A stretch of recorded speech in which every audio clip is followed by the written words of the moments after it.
गांधी जी का अंत्योदय कार्यक्रम तभी सफल होगा जब बुनियादी शिक्षा को सही तरीके से क्रियान्वित किया जाएगा। इसके लिए वातावरण बनाना होगा। वो कौन सी चीज है जो बच्चों को नशे की ओर आकर्षित करती है? कभी आपने विचार किया है कौन सी चीज है? वातावरण सहयोगी नहीं है। सबसे बड़ी चीज है वातावरण। एक समय ऐसी स्थिति नहीं थी क्योंकि वातावरण सहयोगी था।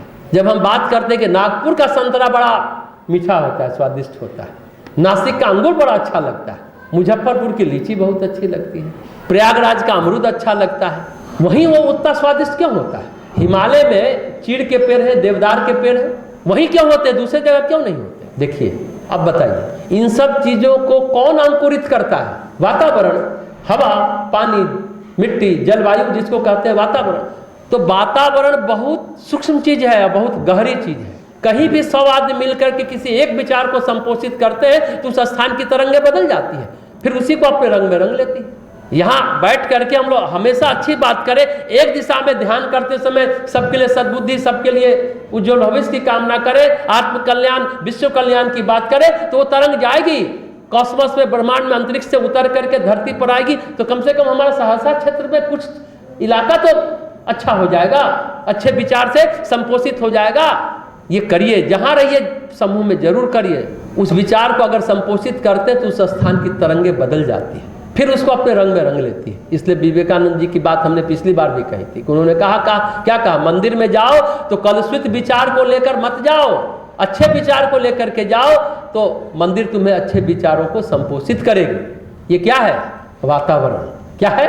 हम तीर्थों में क्यों जाते हैं? अभी कुंभ में सब लोग जा रहे हैं, वातावरण, वहां की सूक्ष्म तरंगे हमें अनुप्राणित करती है तीर्थों की। मंदिर परिसर में बैठे हैं, हमने पिछली बार भी कहा कि सांसारिक चर्चा, लड़ाई बुराई की बातें ऐसी जगहों में नहीं करनी चाहिए। इस बात का हमें सख्ती से पालन करना चाहिए कि उपासना कक्ष में बैठ करके बतिया रहे, इस दूसरे की शिकायत कर रहे, नहीं।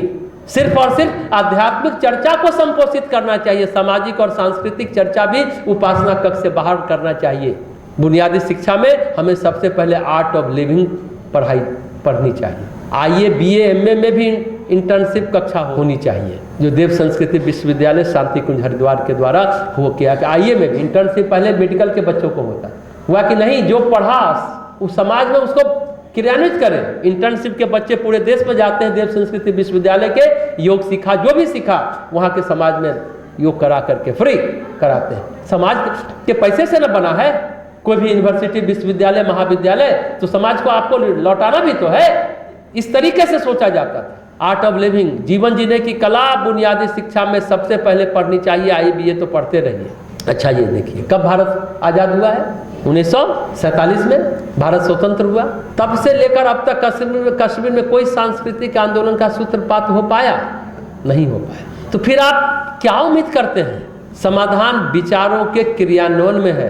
षड्यंत्र के वातावरण में जो बीज पनपते हैं उससे किसी अच्छाई की उम्मीद आप कैसे रख सकते हैं? जो हमने पिछली बार भी कहा था, ये तो हुआ गाय मारकर जूता दान। ये हुआ गाय मारकर जूता दान। जहां विचारों के क्रियान्वयन की पद्धति नहीं होगी वहां विचार केवल वाद विवाद और वितंडा बनकर रह जाएगा। गांधी जी की बुनियादी शिक्षा आज़ादी के बाद ज़्यादा नहीं, थोड़ा बहुत लागू हुआ।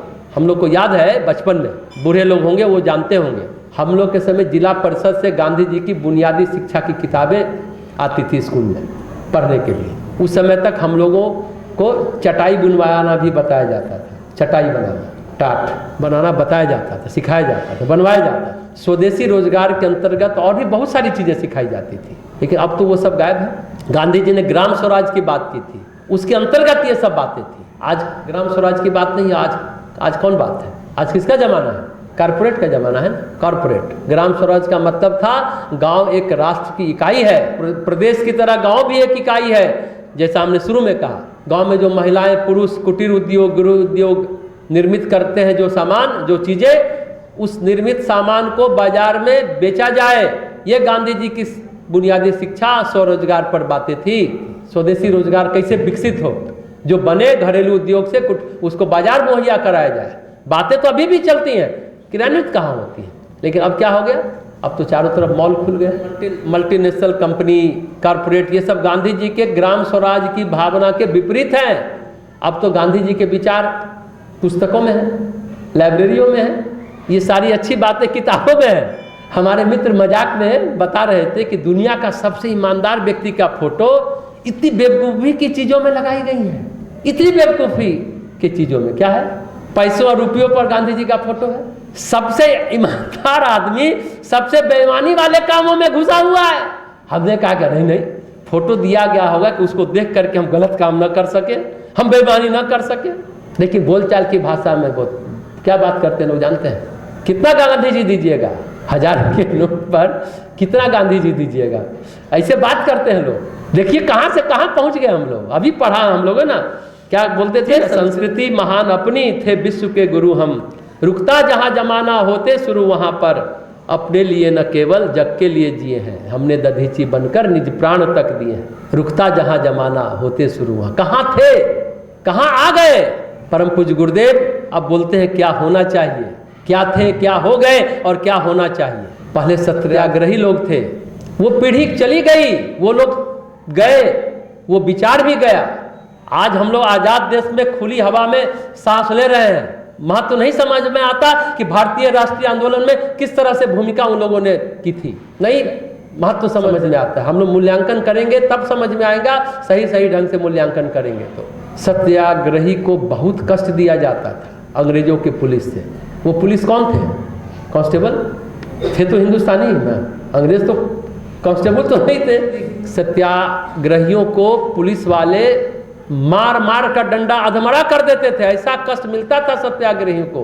सत्याग्रहियों को पुलिस वाले मल खिलाते थे, लैट्रिन खिलाते थे, पखाना खिलाते थे। आप सोचिए, क्या कल्पना कीजिए, ऐसे देश आजाद नहीं हुआ, ऐसा कष्ट मिलता था।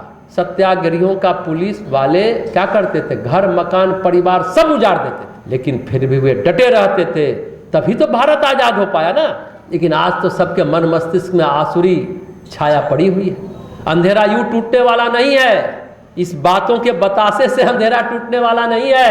बातों का बतासा समझ गए ना, हम लोग बातों का बतासा ही फोड़ रहे हैं। अगर लागू नहीं किया अपने जीवन में, हम आपको प्रभावित करने के लिए बोल रहे हैं, खुद प्रेरित नहीं हो रहे हैं, अपने आचरण में नहीं उतारे, तो बातों का बतासा ही है, उससे काम नहीं चलेगा।